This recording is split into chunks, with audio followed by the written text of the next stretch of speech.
Creative কম্পিউটারের পক্ষ থেকে জানাই আন্তরিক শুভেচ্ছা। প্রিয় শিক্ষার্থী, যারা গ্রাফিক্স ডিজাইনের কাজ করে থাকেন তাদের জন্য আজকের এই টিউটোরিয়াল।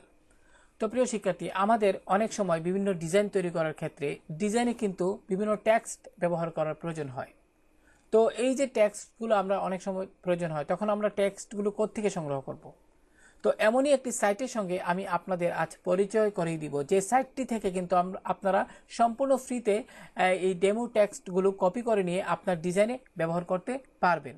আমি যদি আপনাদের একটু গুগলে নিয়ে যাই, লক্ষ্য করুন এখানে অনেকগুলো ডিজাইন আপনারা দেখতে পাচ্ছেন। তার মধ্যে থেকে এই ডিজাইনটিতে যদি আপনারা একটু খেয়াল করেন, এখানে কিন্তু আপনার অনেক টেক্সট কিন্তু আপনার ডেমো হিসেবে ব্যবহার করা হয়েছে। এখন এই ট্যাক্সগুলো যারা এই ডিজাইনগুলো যারা করেছেন তারা এই ট্যাক্সগুলো কোত্থেকে পেলেন? তো প্রিয় শিক্ষার্থী, এই ট্যাক্সগুলো সাধারণত এই যে এখানে ওয়েবসাইটটি রয়েছে অর্থাৎ লরেম ইপসাম, এই সাইটটিকে তারা কি করছে, এখানে এইভাবে মাউস দিয়ে ড্র্যাগ করে কপি সিলেক্ট করে রাইট বাটনটি কপি করছেন এবং কপি করে নিয়ে এই ডিজাইনগুলোতে পেস্ট করে ব্যবহার করছেন। তো প্রিয় শিক্ষার্থী, এভাবে আপনিও আপনার ডিজাইন তৈরি করার ক্ষেত্রে কিন্তু এই ওয়েবসাইট অর্থাৎ লরেম ইপসাম এই সাইটটি থেকে এই ডেমো টেক্সটগুলো কপি করে আপনার ডিজাইনে ব্যবহার করতে পারবেন।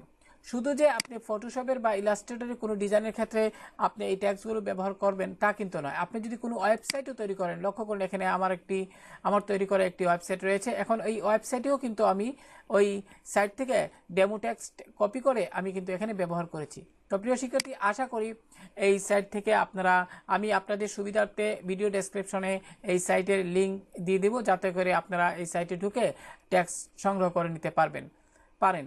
তো আশা করি প্রিয় শিক্ষার্থী, আপনাদের আজকের টিউটোরিয়ালটি যারা বিশেষ করে ডিজাইনের কাজ করে থাকেন, গ্রাফিক্স ডিজাইনের কাজের সাথে যুক্ত, ওয়েব ডিজাইনের কাজের সাথে যুক্ত, তাদের বিভিন্ন ডেমো টেক্সট প্রয়োজন হয়, তারা কিন্তু এই সাইট থেকে এই ডেমো টেক্সটগুলো কপি করে নিয়ে তারা তাদের ডিজাইনে ব্যবহার করতে পারবেন।